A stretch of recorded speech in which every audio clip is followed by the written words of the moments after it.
তো মানুষের অন্তরকে মূর্তি ভাস্কর্য দিয়ে জয় করা যায় না। মূর্তি ভাস্কর্য হচ্ছে অস্থায়ী জিনিস। আজকে আপনি বানাবেন, কাল কেউ না কেউ ভেঙে ফেলবেই। আব্দুর রাজ্জাক বিন ইউসুফ বহু বক্তব্যে বলেছে যে আমি যদি না ভাঙতে পারি তো আমার সন্তান ভাঙবে, আমার সন্তান যদি না ভাঙতে পারে তো তার সন্তান ভাঙবে, তার সন্তান যদি না ভাঙতে পারে তো তার সন্তান ভাঙবে, তার সন্তান যদি না ভাঙতে পারে তো একদিন ঈসা আলাইহিস সালাম আসবে, এসে মূর্তিগুলোকে ভেঙে খান খান করে দিবে। এটা হবেই হবে। রাসূল সাল্লাল্লাহু আলাইহি ওয়াসাল্লাম যে নির্দেশ আলীকে দিয়েছেন যে আলী তুমি ছাড়বে না কোনো ছবি মূর্তি, সবকে ভেঙে খান খান করে দিবে, তুমি ছাড়বে না কোনো উঁচু কবর, সবকে সমান করে দিবে। কেননা প্রত্যেকটা মূর্তি, প্রত্যেকটা উঁচু কবর আল্লাহর তাওহীদকে নিয়ে বিদ্রূপকারী। প্রত্যেকটা মূর্তি, প্রত্যেকটা উঁচু কবর আল্লাহ সুবহানাহু ওয়া তাআলার তাওহীদের বিরোধী, আল্লাহ সুবহানাহু ওয়া তাআলার একত্ববাদের বিরোধী। আল্লাহ সুবহানাহু ওয়া তাআলার একত্ববাদের এলান সারা পৃথিবীব্যাপী যে আনাল মালিকুল আমলাক আল ওয়াহিদুল কাহার, সারা পৃথিবীর রাজাধিরাজ, একচ্ছত্র অধিপতি, একচ্ছত্র মালিক, একচ্ছত্র সৃষ্টিকর্তা।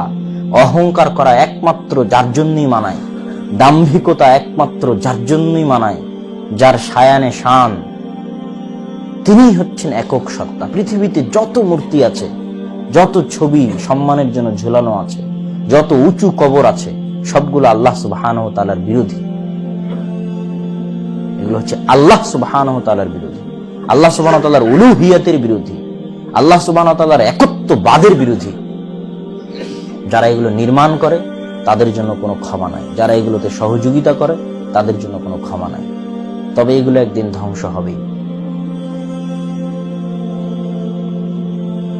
এগুলো একদিন ধ্বংস হবে। আল্লাহ সুবহানাহু ওয়া তাআলা পবিত্র কোরআনে ঘোষণা দিয়েছেন ফালিয়াদউ নাদিয়া, ডাকো, তোমার কে ডাকার আছে, কাকে ডাকার আছে ডাকো। সানাদউস সাবানিয়া, তোমার যাকে ডাকার আছে ডাকো।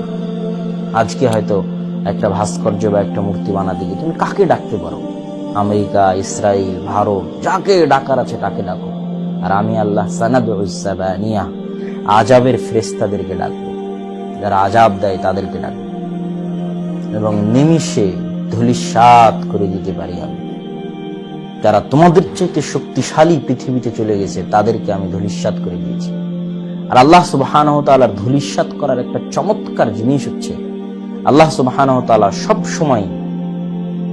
সবসময় যারা অহংকারী হয়, যারা দাম্ভিক হয়, তাদেরকে আল্লাহ সুবহানাহু ওয়া তাআলা এমন ছোট, এমন নিম্ন পর্যায়ে অসহায়ত্ব দিয়ে ধ্বংস করেন যেটা তাদের দাম্ভিকতার সরাসরি বিরোধী।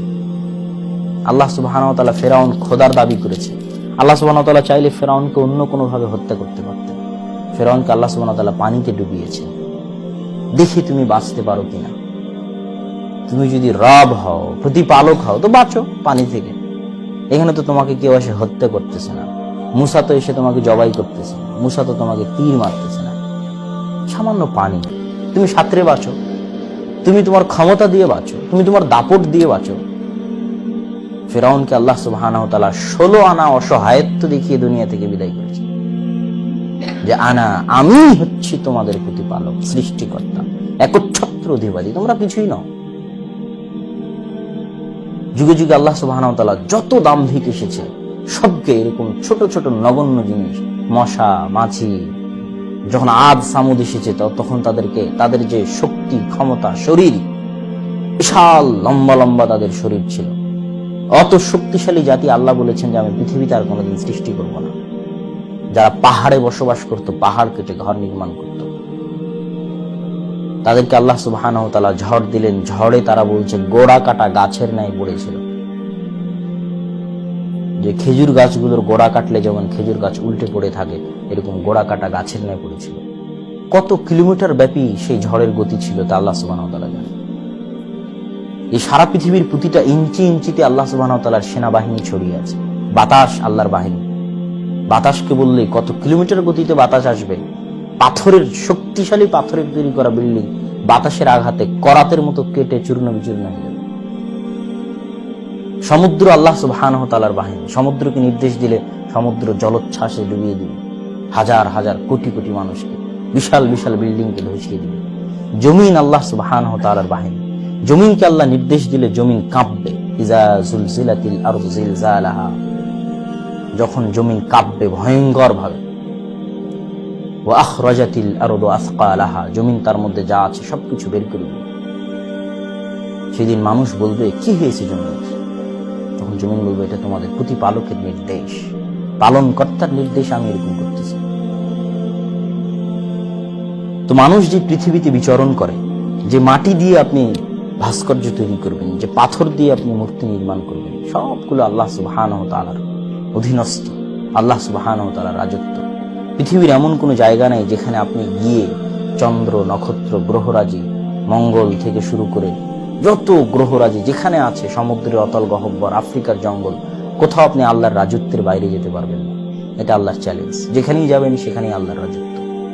এবং এই ভাস্কর্য, এই মূর্তিগুলোকে জাহান্নামে আল্লাহ সুবহানাহু ওয়া তাআলা জ্বালাবেন। জাহান্নামের খড়ি, জাহান্নামের কাঠ হবে মানুষ, আর জাহান্নামের খড়ি কাঠ হবে ওই সমস্ত ভাস্কর্য, ওই সমস্ত মূর্তি যাদেরকে দুনিয়াতে সম্মান করা হতো। এগুলোকে আল্লাহ সুবহানাহু ওয়া তাআলা জাহান্নামে জ্বালিয়ে দেখাবেন, যাদেরকে তোমরা সম্মান করতে আজ তাদেরকে জাহান্নামে জ্বালাচ্ছে। ওই কাঠ, ওই মাটি যেগুলো দিয়ে মানুষ মূর্তি বানিয়েছে, যেগুলো দিয়ে মানুষ ভাস্কর্য তৈরি করেছে, এগুলো জাহান্নামে জ্বলবে। এটা আল্লাহ সুবহানাহু ওয়া তাআলার বিধান। অতএব মানুষকে আল্লাহ সুবহানাহু ওয়া তাআলাকে ভয় করা উচিত। আল্লাহ সুবহানাহু ওয়া তাআলার একচ্ছত্র আধিপত্যকে ভয় করা উচিত। ক্ষণস্থায়ী দুনিয়ায় হয়তো সামান্য ক্ষমতার জোরে আমি এবং আপনি জোরপূর্বক কিছু করে যেতে পারি, কিন্তু এতটুকু নিশ্চিত থাকেন সেটা স্থায়ী হবে না, কোনো দিনই সেটা স্থায়ী হবে না। স্থায়ী কোনটা হতে পারে? যদি আল্লাহ সুবহানাহু ওয়া তাআলার সন্তুষ্টির জন্য সত্যি দেশ ও জাতিকে ভালোবেসে থাকেন, তাহলে আল্লাহ সুবহানাহু ওয়া তাআলার সন্তুষ্টির জন্য সত্যি যদি নিজের পিতাকে ভালোবেসে থাকেন, তাহলে তার যেন কবরে তিনি কোনো সওয়াব পান, সেটার জন্য সাদকায়ে জারিয়ার রাস্তা খোলা আছে। আপনি আপনার পিতার নামে একটা মসজিদ তৈরি করুন, আপনার নিজের ব্যক্তিগত অর্থ দিয়ে পিতার জন্য ওয়াকফ হিসেবে, সাদকায়ে জারিয়া হিসেবে মসজিদ তৈরি করুন।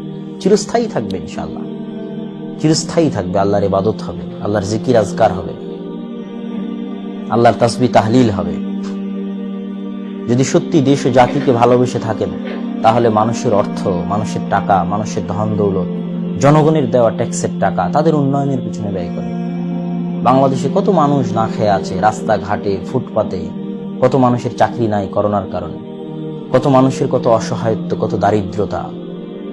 বাংলাদেশের গ্রামে গঞ্জে হাঁটলে, রাস্তায় হাঁটলে সেই চিত্রগুলো ফুটে ওঠে। অসহায় মানুষগুলোকে লালন পালন করার দায়িত্ব তো আপনারই। আপনি তাদের ট্যাক্সের টাকা দিয়ে অপচয় বিনষ্ট করে মুসলমানদেরকে তাদের দেশে, তাদের রাজপথে মূর্তি ভাস্কর্য দেখতে বাধ্য করবেন। এর চেয়ে অন্যায় আর কি হতে পারে? এই রাজপথে তো আমি হাঁটবো, এই রাজপথে তো আমি গাড়ি চালাবো, ট্যাক্সের টাকা তো আমিও দিই। তো আপনি আমাকে কি জন্য আমার টাকা দিয়ে আমাকে মূর্তি দেখতে বাধ্য করবেন? আমি তো মুসলমান, আমি তো দেখতে চাই না। আপনি আমার টাকা ভালো কাজে লাগান। এই লক্ষ লক্ষ কোটি কোটি টাকা নষ্ট করার কোনো অর্থ হয় না।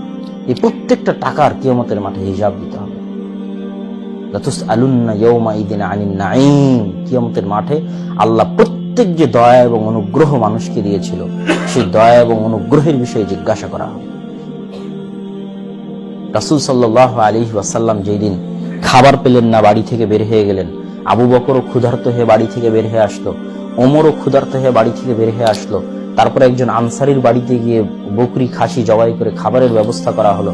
তখন আল্লাহ রাসূল বলতেছে লাতুসআলুন্না ইয়াওমাইদিন আনিন নাঈম, আবু বকর, ওমর, আজকে এই অসহায় অবস্থায় আল্লাহ যে আমাদের খাবারের ব্যবস্থা করলো, এই নিয়ামতের জন্য কিয়ামতের মাঠে আমাদেরকে জিজ্ঞাসা করা হবে। তাহলে আজকে জনগণের ট্যাক্সের কোটি কোটি টাকা, লক্ষ লক্ষ টাকা এই ভাস্কর্য মূর্তি নির্মাণের জন্য ব্যয় করবেন, এর জন্য কিয়ামতের মাঠে জবাবদিহিতা করতে হবে। অতএব শুধু সরকার মহোদয়কে নয়, জনগণকেও, আপনাদেরকেও, আপনারা যারা বক্তব্য শুনছেন তাদেরকেও মূর্তি বিরোধী আন্দোলন থাকতে হবে রক্তের সাথে মিশ্রিত। আপনার বাড়িতে যেন মূর্তি জায়গা না পায়, আপনার ঘরে যেন মূর্তি জায়গা না পায়, আপনার পিতার ছবি যেন জায়গা না পায়। পিতার সম্মান করতে চান, কবরে গিয়ে দোয়া করেন, তার ছবি আপনার ঘরে ঝুলিয়ে রাখতে হবে, তার মানে আপনি কল্যাণকর নেক সন্তান নন। আপনার পিতার ছবি, আপনার পিতার মূর্তি যেন আপনার ঘরে, আপনার বাড়িতে কোথাও যেন জায়গা না পায়। ছবি মূর্তি বিরোধী আন্দোলন হতে হবে মুসলমানদের রক্তের সাথে মিশ্রিত, কেন এটা আল্লাহর একত্ববাদের বিরোধী, আল্লাহ সুবহানাহু ওয়া তাআলার তাওহীদের সাথে বিদ্রুপ সৃষ্টিকারী। সবকিছুকে বরদাস্ত করা যায় পৃথিবীতে, কিন্তু শিরককে বরদাস্ত করা যায় না।